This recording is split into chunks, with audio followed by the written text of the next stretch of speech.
Tell me what happened to the good old songs, the kind that mends a broken heart, the kind that keeps you warm on a cold winter's night. Here you go. Welcome to my studio once again. Why are you here? Because I'm going to show you a little bit of the process of me recording a song. Yesterday was Monday, today is Tuesday. Yesterday I sat down and wrote a song, and people often ask me that how can I write so often. The simple answer is I sit down and I write.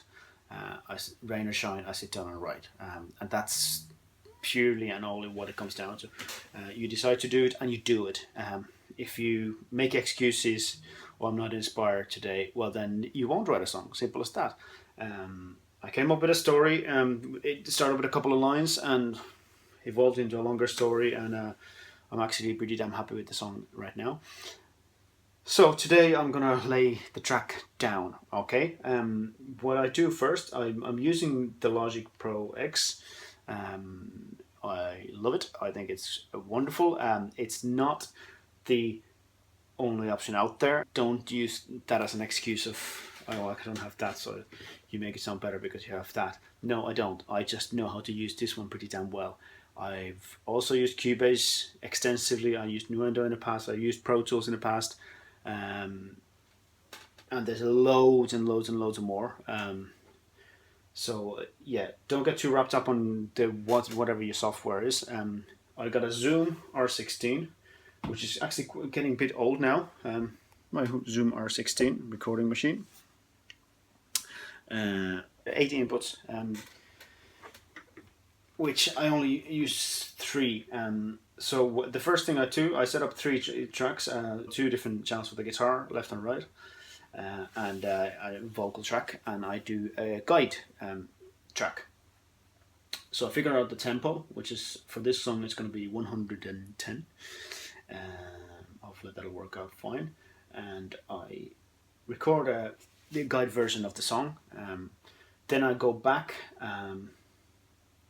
Due to the fact that I want to process the instruments individually, there's too much spill because I play loud guitar, so there's nearly as much guitar in the vocal track that there is on the actual guitar track. So, and I want to separate them. So I go back then after that guide version which has a really nice live feel to it, hopefully. And I then record the guitar, and then when the guitar is down, I'll do the vocal again. And that's the basic setup, which gets me, the acoustic guitar and the vocals and a nice quality song. People ask me about a couple of technical things in the past. One of them is recording the acoustic guitar, but I think I'll leave that to another block and we go through that in some other time. So that's the basic setup right now. Please do ask me questions as much as you want. I'll try to answer them in as much depth as possible in these vlogs. So yeah, that's my basic, really humble but working studio setup. I have problems here, which one of them being the city of Dublin outside. There's noise coming all the time. I try to. This is probably the most quietest part of my apartment, and it's the only place I'm allowed to use. So there you go. But I'm getting better and better at overcoming all those obstacles of noise, and I've learned to use this room acoustically as well, because I've done getting close enough to 100 songs on my song channels, but I've recorded a lot more here as well, so I'm getting pretty good at knowing what the things sound like here. Yeah, so there you go. Now I gotta go and record this week's song, so you gotta get out of my studio. Here we are. Okay, so now I've done the guide version of it. So now I'm gonna go back and I'm gonna re-record the guitar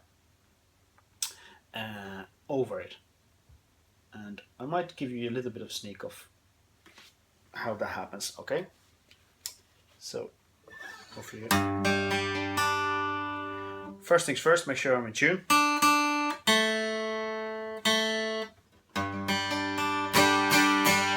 The frets on this guitar really need to be addressed very shortly.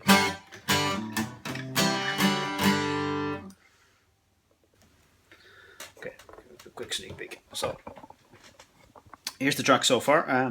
That's the guide vocal, and these two are the guitar tracks.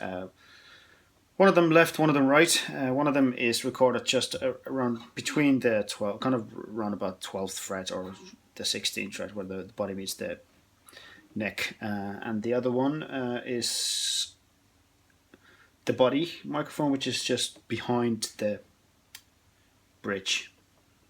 So there you go. Beautiful. New strings. Here we go.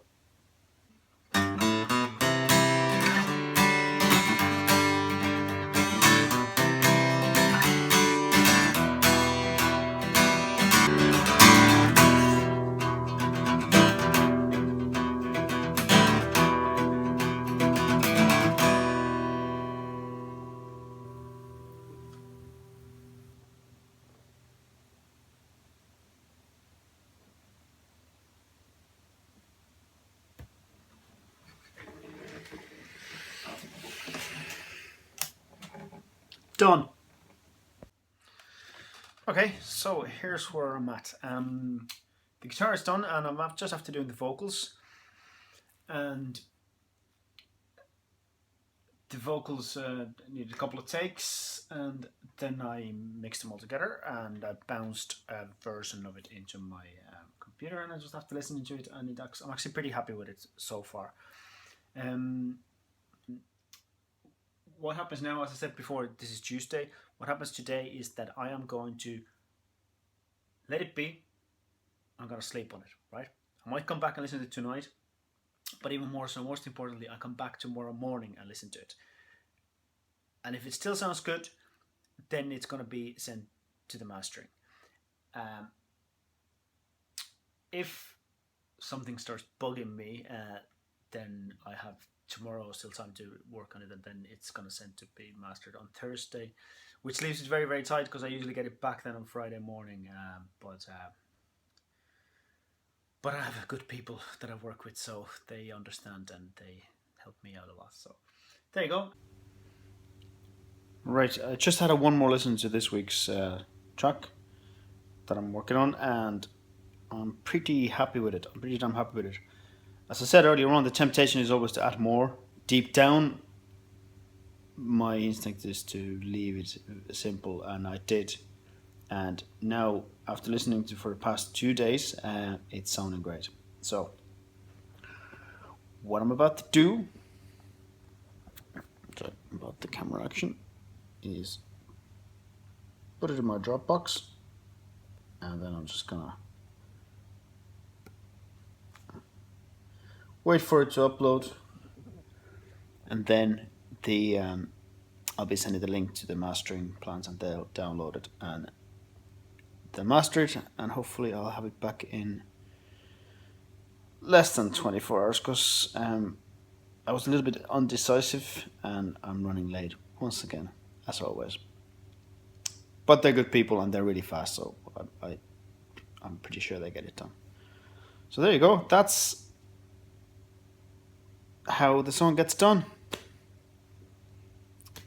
Once again, ask me questions if you want to know anything that I left out, and I'll try to answer them best I can. Until your feet can't move anymore. I miss those good old songs.